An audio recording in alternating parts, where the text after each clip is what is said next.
जैसे कि लाइब्रेरी बंद हो गई है, अब यहाँ पे हम पढ़ाई करेंगे, प्रोटेस्ट भी चलता रहेगा, पढ़ाई भी चलती रहेगी। हमें तो हमारे डिमांड्स उस दिन से रख रहे हैं ना, हमारी डिमांड्स तो डिमांड्स पे डटे रहे हम, पढ़ाई भी यही करेंगे, पीछे तो हटने का सवाल ही नहीं है। इसीलिए यहीं पे आके पढ़ाई कर रहे हैं। Protest should be going on. तो हमारा यही है कि हमारी डिमांड्स पहले से ही वही है, अब भी वही है, वही रहेंगी। कोई कुछ भी बोले, हमें डटे रहना है बस। आप लोगों की संख्या पहले की अपेक्षा बहुत कम है, नहीं, धीरे कम होता जा रहा, आंदोलन कमजोर हो रहा है क्या? आंदोलन आंदोलन कमजोर नहीं, आदमियों को सोना भी होता है ना, सोना होता है। जब सवेरे होता है तो सो जाते हैं सब, बाद में आके जम लेते हैं जितने हैं, आके पढ़ाई यहाँ कर लेते हैं, नहीं तो जाके सो जाते हैं। और फिर से 4-5 बजे देख लीजिए आप सवेरे आइए फिर शाम में आइए, स्टूडेंट्स हैं मगर दिखाई नहीं दे रहे बस। डिमांड्स तो हम लोग देव से बता ही रहे हैं अपनी सारी। हमारी डिमांड्स वही हैं, कंपनसेशन सबसे पहले, जिसका हमें कोई रिटर्न में कुछ भी नहीं मिला है। बाकी जो मैसेंजर आए थे उनने 50 लाख का बोला था, 25 लाख और 25 लाख इंस्टॉलमेंट में, दोनों चीज़ें कि 25 लाख तो तुरंत दे देंगे और 25 लाख देंगे जब वो जेल से निकल आएंगे, जिसका कोई कंफर्मेशन भी नहीं है। और 6 मंथ का गैप, मतलब उनने अपनी तरफ से भी कह दिया कि 6 मंथ तो हमें लग सकते हैं बाकी के 25 देने में। फिर आगे 6 मंथ के बाद कह देंगे कि फिर से 6 मंथ लग सकते हैं। फिर बार बार तो प्रोटेस्ट हम लोग करेंगे नहीं आके कि फिर 6 मंथ बाद आ रहे हैं हम लोग प्रोटेस्ट करने के लिए कि बाकी की 25 लाख दो। और हमारी डिमांड थी मिनिमम 3 करोड़ की और मैक्सिमम 5 करोड़ की, और उसमें वो हमें 25 लाख दे के कह रहे हैं कि हम इतना कॉम्पनसेशन दे रहे हैं। एटलीस्ट उन्हें ये तो देखना चाहिए था हमारी डिमांड कितनी है, और वो एक बच्चे की लाइफ की 25 लाख बता रहे हैं कि हम 25 लाख दे देंगे पेरेंट्स को। इतना तो दिल्ली में खर्च कर देते हैं बच्चे रह के, जितना वो कॉम्पनसेशन में दे रहे हैं। शिफ्ट का जहाँ भी शिफ्ट होगा, मेन प्रॉब्लम तो शिफ्ट करने से नहीं जाएगा ना। मेन प्रॉब्लम तो जो प्रॉब्लम है उससे सॉल्व करने से जाएगा। प्रॉब्लम क्या है? ड्रेनेज सिस्टम सही नहीं है, वो यहाँ का नहीं, चाहे ORN हो, चाहे पटेल नगर हो, चाहे मोती नगर हो, चाहे शादीपुर हो, वो हर जगह का। मैं पटेल नगर से यहाँ आती हूँ, पटेल नगर में भी सेम चीजें होती हैं। पटेल नगर में ही वो नीलेश का डेथ हुआ था, वो इलेक्ट्रोक्यूशन से। और बाकी मैं जहाँ रहती हूँ, मैं पटेल नगर से आती हूँ, और पटेल नगर में भी सेम प्रॉब्लम होती है। अगर शिफ्ट कर देंगे तो वहाँ प्रॉब्लम्स होने लगेंगी, सेम चीजें। प्रॉब्लम को जड़ से खत्म करना पड़ेगा कि जो प्रॉब्लम है उससे सॉल्व करें, ना कि शिफ्ट कर दें। ये तो कोई सोल्यूशन नहीं हुआ ना किसी चीज का कि यहाँ से शिफ्ट कर दे रहे। राउस भी कहीं से शिफ्ट होके यहाँ पे आए थे, क्या हुआ वहाँ पे? यहाँ पर पढ़ाई हम लोग कर रहे हैं। अब लाइब्रेरीज बंद हैं, और जो ऊपर की फ्लोर्स पे लाइब्रेरीज होती हैं उनकी फीस बढ़ा दी गई है, तो हम लोग और कहाँ जाएंगे, यहीं आके पढ़ाई करनी पड़ेगी। सुबह के टाइम यहाँ थोड़ा कम लोग होते हैं तो पढ़ाई हो जा रही है, अभी रात के टाइम तो इतना नहीं हो पाती है, लेकिन फिर भी हम लोग बैठते हैं, कोशिश करते हैं पढ़ाई करने की, पीसफुल रहने की। सर, डिमांड्स तो जो है हमारी पहले दिन से लगभग सेम ही है। वो आप सारे लोग समझते हैं कि कुछ डिजास्टर और जो डिसीज्ड फैमिली थी उसके लिए कुछ डिमांड्स थी, प्लस कुछ डिमांड्स थी जो यहाँ पे हरासमेंट छात्र लगातार सहते आ रहे हैं उससे रिलेटेड। तो सर, जो डिमांड है हमारी, उसको मैंने लिस्ट किया है। उसमें क्या है कि सर, हम केवल और केवल कुछ फ्लोटिंग पॉइंट नहीं चाहते हैं, हम एक मशीनरी चाहते हैं जो कि एड्रेस करे फ्यूचर में भी, अगर यहाँ पे कोई प्रॉब्लम्स आती है तो लगातार उसके एड्रेस हो सके। तो एक तो मैं इसको दिखाना चाहूंगा अगर आप अलाउ करें, और मैं आपको बताना भी चाहूंगा कि एक कौन सी मशीनरी मांगी है।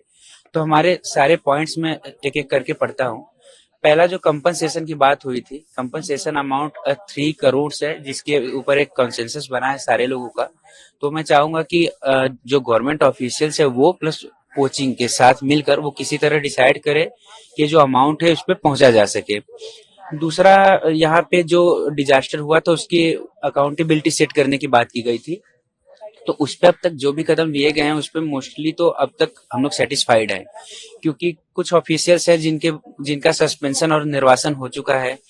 एक मजिस्ट्रियल इंक्वायरी कमेटी बैठ चुकी है, और जो हाईएस्ट इन्वेस्टिगेटिंग अथॉरिटी है CBI, उसको केस सौंपा जा चुका है। तो वहां पे तो मुझे, मेरी समझ से हम लोग मोस्टली सेटिस्फाइड है कि हाई कोर्ट ने भी इंटरवीन किया है।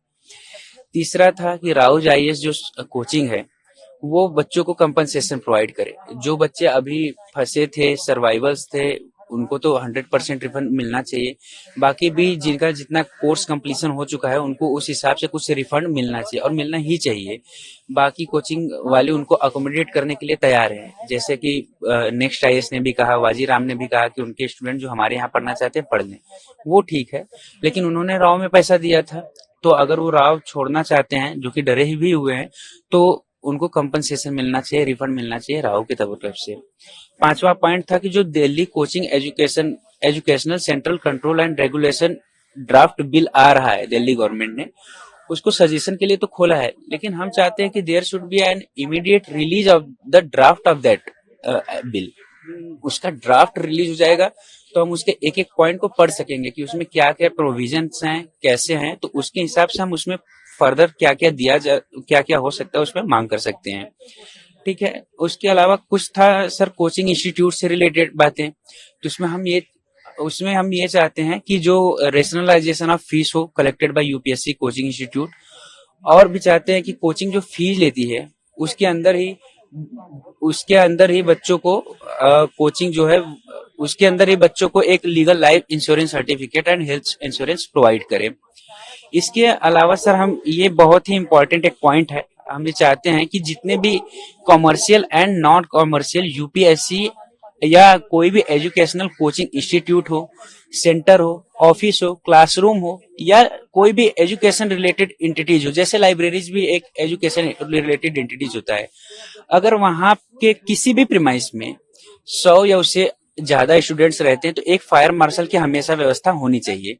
ये क्यों है सर? हम बहुत कॉन्क्रीट वे में चाहते हैं कि जैसे वाजीराम कोचिंग है, अगर उसमें 100 से ज्यादा बच्चे पढ़ते हैं तो उसके केवल हेड ऑफिस में नहीं, किसी भी प्रीमाइस में अगर 100 या उससे ज्यादा बच्चे रहते हैं तो वहां एक फील्ड मार्शल होना चाहिए। अब चाहिए कि उसकी अकाउंटेबिलिटी सेट हो, तो उनकी अकाउंटेबिलिटी सेट होने के लिए हम चाहते हैं कि उनका रेगुलर एक मॉक ड्रिल्स हो, ऑडिट किया जाए जो उनके फायर इक्विपमेंट से वो काम कर रहे हैं या नहीं, और उनकी फिजिकल प्रेजेंस है जो उसको मैंडेटरी किया जाए कि वो यहाँ पे रहे, बस ये वादों में ना हो। छठवां एक रेंट के ऊपर बात हुई थी कि रेंट बहुत ज्यादा है। बिल्कुल, पीजी का रेंट बहुत ज्यादा है और यहाँ पे लाइब्रेरीज का भी रेंट अब बढ़ रहा है, तो उसके लिए Delhi rent control act and provisions eviction rules already हैं। तो मैं नहीं चाहता कि सरकार हमको एक खुला लिफाफा दे दे कि ना इसको हम स्ट्रिक्टली लागू कराएंगे। उसके लिए भी हमने एक मशीनरी की मांग की है। हमारा मांग क्या है कि एक ऑफिस होता है already rent control and monitoring commissioner का, हम चाहते हैं कि उसकी एक डेस्क यहाँ पे खोल दिया जाए। अगर आप एक all of a sudden new office नहीं प्रोवाइड करना चाहते हैं तो हर वार्ड में एक कॉमन सर्विस सेंटर की ऑलरेडी एक व्यवस्था होती है, सारे वार्ड्स में होती है, कुछ एरिया में ऑलरेडी एक गवर्नमेंट डेजिग्नेटेड वो ऑफिस होता है। आप उसमें एक डेस्क दे दीजिए जो रेंट कमिश्नर का हो, उनके सबऑर्डिनेट्स आकर बैठेंगे। उसके अलावा हमने इसकी एक मशीनरी सोची है कि जिसके कारण उनकी भी अकाउंटेबिलिटी फिक्स हो। अब वो कैसे होगा कि जब भी कोई अपना ग्रीवांस लेकर उनके पास जाएगा तो उनको कुछ टोकन जैसा प्रोवाइड हो जाए उनके ग्रीवांस के बदले, तो जो उनका ग्रीवांस है वो एक जगह पे नोट हो गया, एक रजिस्टर बन गया, और जो गवर्नमेंट मशीनरी में होती है तो कि क्वार्टरली या 2 मंथ 3 मंथ पे उसकी एक ऑडिटिंग हो जाए। तो जब एक ऑफिशियल डेजिग्नेट हो गया, यहाँ पे बैठने लगा, प्लस उसकी ऑडिटिंग हो जाएगी, तो उसकी अकाउंटेबिलिटी सेट हो जाएगी। तो उससे एक फायदा क्या होगा सर कि अभी अगर गवर्नमेंट कह भी देती है कि नहीं हम सारे रूल्स बहुत ही स्ट्रिक्टली इंप्लीमेंट कराएंगे, और बाद में मुकरने का उनके पास कोई ऑप्शन नहीं है, तो हम ये चाहते हैं कि एक ऑफिस यहाँ पे हो जाए। इसके अलावा बच्चों का मांग था गवर्नमेंट बात चल रही है यहाँ से, बिल्कुल उसको आप लोग किस तरह से देखते हैं? देखिए सर, वो एक लॉन्ग टर्म मैकेनिज्म है, ठीक है। गवर्नमेंट उस पर इसीलिए हम लोग बोले हैं कि एक तो ये चीज है कि जो एक सेकेंड, इसमें लिखा था दिल्ली कोचिंग या educational central control and regulation draft bill है, हमने इसको बोला था कि ये जो ड्राफ्ट बिल है इमीडिएटली रिलीज किया जाए। तो उसमें भी उससे रिलेटेड कुछ पॉइंट होंगे तो हम देख सकते हैं। दूसरा चीज ये एक लॉन्ग टर्म सॉल्यूशन है ना, 2 साल लग सकते हैं, 1 साल लग सकते हैं, तो सर तब तक जो एस्पिरेंट यहाँ है उनका तो कुछ देखना पड़ेगा। तो हम एक इमीडिएट सॉल्यूशन की बात कर रहे हैं। हमारा सबसे इंपॉर्टेंट 2 पॉइंट सर रह रहे हैं, अगर आप देख सके तो ग्रीवांस रिड्रेसल सेल जो है वो हमारा सर सबसे ज्यादा इंपॉर्टेंट पॉइंट है, और इसके का कैसे अकाउंटेबिलिटी के साथ ये सेल काम करे, हमने उसको लेकर कुछ सोचा है। क्योंकि हमारी मांग केवल ग्रीवांस रिड्रेसल सेल स्टैब्लिश करना नहीं है, एक अकाउंटेबिलिटी तो फिक्स होना चाहिए कि कल को ये डिजास्टर ना हो। तो हम चाहते हैं कि दो तरीके के ग्रीवांस सेल बने, एक ऑफलाइन एक ऑनलाइन। ऑफलाइन में दो लेवल होना चाहिए, एक कोचिंग इंस्टीट्यूट के लिए और एक ओआरएन के लिए। जो कोचिंग इंस्टीट्यूट का ग्रीवांस रिड्रेसल सेल बन रहा है उसमें भी हम फर्दर चाहते हैं कि हर कोचिंग के पास एक ग्रीवांस रिड्रेसल सेल हो। उसकी अकाउंटेबिलिटी सेट करने के लिए वापस वो टोकन वाली व्यवस्था हो तथा टोकन के साथ ही एक ग्रीवांस रिड्रेसल रजिस्टर हो और ऑडिटिंग हो। जो एक ओआरएन लेवल पे बनेगा ग्रीवांस रिड्रेसल सेल, हम सरकारी मशीनरी जो ऑलरेडी है उसी के थ्रू एक सोल्यूशन चाहते हैं। तो जो हमारा एक डिमांड है, हम चाहते हैं कि एक यहाँ पे ऑफिस खुल जाए ग्रीवांस सेल का। अगेन अगर वो नहीं पॉसिबल है ऑल ऑफ अ सडन, तो जो कॉमन सर्विस सेंटर होता है उसमें हमको एक डेस्क दिया जाए और वहां पे भी कोई अगर अपना ग्रीवांसेस एड्रेस करे तो उसके बदले उसको टोकन मिले, रजिस्ट्री मेंटेन हो, ऑडिटिंग हो, ताकि उसकी अकाउंटेबिलिटी फिक्स हो जाए। इसके अलावा चाहते हैं कि ग्रीवांस सेल एक ऑनलाइन भी हो और वो सबसे इंपॉर्टेंट है सर। उसमें क्या होना चाहिए, हम चाहते हैं कि कुछ ऑप्शन हो, एक स्टूडेंट पोर्टल बन जाए, उसके ऊपर कुछ कुछ ऑप्शन आएंगे, जैसे होम आता है, ठीक है, ग्रीवांसेस का कैटेगराइजेशन आएगा, होम, ग्रीवांस कैटेगराइजेशन, अबाउट और कुछ चीजें। जो ग्रीवांस कैटेगराइजेशन आएगा सर, उसमें हम क्या डाल सकते हैं, रेंट रिलेटेड ग्रीवांस है वो डाल देंगे। दूसरा सिविक एमिनिटीज रिलेटेड डिमांड, जैसे ड्रेनेज सिस्टम, इलेक्ट्रिक वायर है वो डाल सकते हैं। तीसरा, यहाँ वीमेन रिलेटेड इशू बहुत ज्यादा हो रहे हैं। कल 3-4 लड़कियां रात को 3 बजे तक बैठी थी और बोल रही थी कि इसको एड्रेस किया जाए, प्लीज डालो। तो उनसे रिलेटेड डिमांड है तो वो कर सके। उसके लिए फिर आगे हमने बताया कि उसमें क्या क्या दे सकते हैं, या तो हम एप्लीकेशन लिख कर उसको हम लोग डाल दें, या तो हमारे साथ अगर कुछ होता है तो फोटो अपलोड करके डाल दें, या टाइप कर सके, तीनों तरीके से कर सके।